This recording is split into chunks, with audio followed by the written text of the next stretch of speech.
दडवी या वादळा, अरे आलाच कोणी आडवा त्याचा वाजू आम्ही कुळकुळा, अरे छाती ठोकून सांगतो जगाला मी छत्रपती शिवाजी महाराजांचा मावळा. नमस्कार, मी उत्कर्ष अतुल वड, मी आता 6वी शिकतो.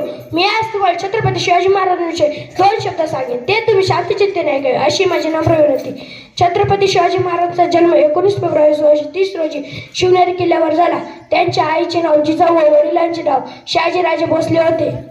त्यांचे गुरु दादाजी कोंडदेव व जिजाऊ त्यांनी त्यांच्यावर चांगले संस्कार केले होते.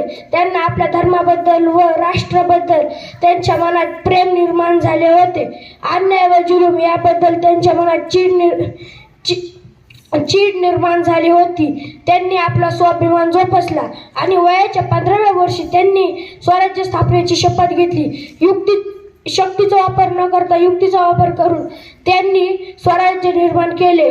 त्यांनी मोठे मोठे शूर शत्रूंचे पराभव केले, जसे की आदिल, निजाम व औरंगजेब यासारख्या शत्रूंचा पराभव केले. एवढं म्हणून मी थांबतो.